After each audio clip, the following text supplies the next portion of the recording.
एक बार फिर मुख्यमंत्री हेमंत सोरेन ईडी ऑफिस नहीं गए। ये इस बार छठा समन उन्हें भेजा गया था, लेकिन उन्होंने पत्र लिखकर इसका जवाब दिलवाया और उस पत्र में ये आरोप लगाया ईडी पर कि राजनीति से प्रेरित होकर और उनके छवि को धूमिल करने के लिए बार बार उन्हें बुलाया जा रहा है और पहले से ही उनकी संपत्ति घोषित कर दी गई है। अभी हमारे साथ न्यूज़ टेल के संपादक कुमार कुणाल जुड़े हुए हैं, उनसे समझते हैं कि आखिर हेमंत सोरेन नहीं जा रहे हैं, आगे क्या हो सकता है और क्या प्रमुख बातें हैं। सर बताएं कि बार बार समन भेजने के बाद भी हेमंत सोरेन नहीं जा रहे, आगे क्या आप देखते हैं? देखिए, सबसे पहले तो ये छठी बार समन भेजा गया था और इस बार भी मुख्यमंत्री नहीं गए ईडी के कार्यालय में। और कल उनका एक कार्यक्रम था दुमका में, सरकार आपके द्वार जो कार्यक्रम चल रहा है वहाँ भाग लेने के लिए वो चले गए। और ठीक जहाँ पे ईडी का कार्यालय है उसी कार्यालय के समीप से और बिल्कुल उसी वक्त जिस वक्त ईडी ने सम्मन देकर उनको समय दिया था कि यहाँ पर पहुँचिए, उसी समय उनका काफिला निकलता है एयरपोर्ट के लिए और एयरपोर्ट से वो फिर दुमका के लिए जाते हैं।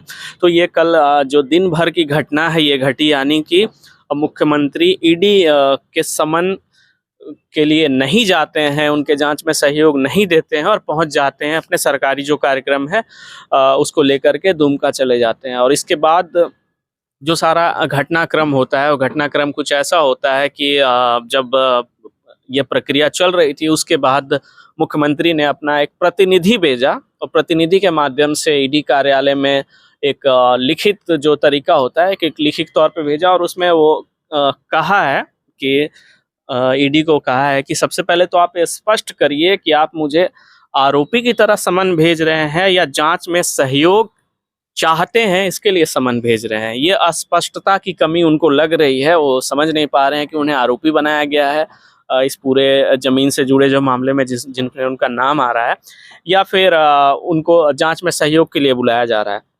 साथ ही साथ उन्होंने ये भी कहा है कि अगर ऐसा कुछ है तो आप लिखित सवाल भी हमें भेज सकते हैं और हम उसका जवाब आपको लिखित तौर पे देंगे, यानी कि जो सवाल ईडी करना चाहती है उन्हें बैठा करके वो लिखित जवाब देंगे। क्योंकि उनका ये कहना था कि काफ़ी लंबा समय लगता है ईडी की पूछताछ में, एक बार वो गए भी हैं 7 से 8 घंटे का समय लगता है और मुख्यमंत्री होने के नाते उनके पास उतना समय नहीं है क्योंकि राज्य में कई सारे और काम होते हैं। सरकार का जो कार्यक्रम चल रहा है ये सरकारी कार्यक्रम, उसका भी हवाला दिया है उन्होंने इस चिट्ठी में।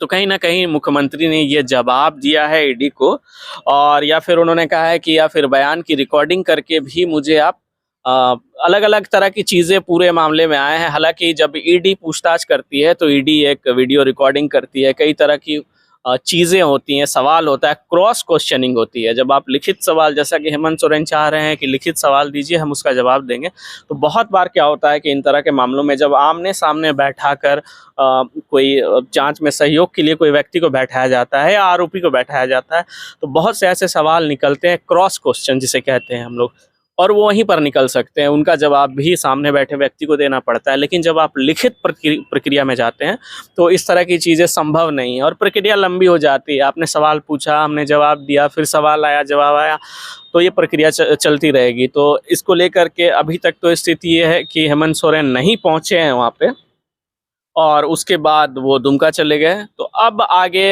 ईडी फिर से अपने स्तर पे जो भी विधि संबद्ध चीज़ें होंगी, क्योंकि जांच एजेंसी है तो उसके मद्देनज़र वो देखिए आगे क्या कार्रवाई करती है, फिर से समन भेजा जाता है या फिर आगे कुछ और नई चीज़ें इसमें सामने आती हैं। जी हाँ, वहीं दूसरी ओर भारतीय जनता पार्टी भी लगातार कह रही है कि डर गए हैं ईडी से, नहीं जा रहे हैं, कई बयान सामने आ रहे हैं। तो इस पर आप क्या कहना चाहेंगे? भारतीय जनता पार्टी भी इसको कहीं ना कहीं मुद्दा बना सकती है अगले चुनाव में? देखिए, मुद्दा तो ज़रूर बनेगा और उनके जो प्रतिपक्ष के नेता है बावरी जी, उन्होंने कहा है स्पष्ट तौर पे कि मुख्यमंत्री को जांच में सहयोग करना चाहिए, मुख्यमंत्री जांच से क्यों भाग रहे हैं, ये एक जिम्मेदार पद है मुख्यमंत्री का, ऐसे में जांच एजेंसी का सहयोग नहीं करेंगे तो कहीं ना कहीं उनके अंदर कुछ कमियां हैं, कुछ गड़बड़ी उन्होंने की है जिस वजह से वो भाग रहे हैं। आरोप भाजपा विपक्षी पार्टियां मुख्यमंत्री पे लगा रही हैं। वहीं एक बहुत बड़ी बात ये उभर कर सामने आई कि जब मुख्यमंत्री पहुंचे थे दुमका तो जनसभा को जो संबोधित किया था तो उन्होंने एक बयान वहां पे लोगों के बीच में भाषण में अपने संबोधन में कहा कि बहुत से लोगों को उम्मीद थी कि हेमंत सोरेन इस कार्यक्रम में नहीं पहुंचेंगे, लेकिन जब तक हेमंत सोरेन जिंदा है और जेएमएम जिंदा है झारखंड में, बुरी नज़र डालने वालों को बर्दाश्त नहीं करेंगे। तो कहीं ना कहीं ये एक मैसेज देने का भी प्रयास था मुख्यमंत्री का कि हालांकि ईडी का नाम उन्होंने नहीं लिया पूरे वाकये में, लेकिन इशारा उनका ईडी की तरफ ही था। और पहले से भी ये आरोप जेएमएम लगाती रही है कि जांच एजेंसियों का जो इस्तेमाल है केंद्र सरकार गलत तरीके से कर रही है उनको फंसाने के लिए। और ये जो जांच एजेंसियों पे आरोप लगते रहे हैं साहिल, ये कोई नए आरोप नहीं है। आज बीजेपी सत्ता में है तो विपक्ष आरोप लगा रहा है।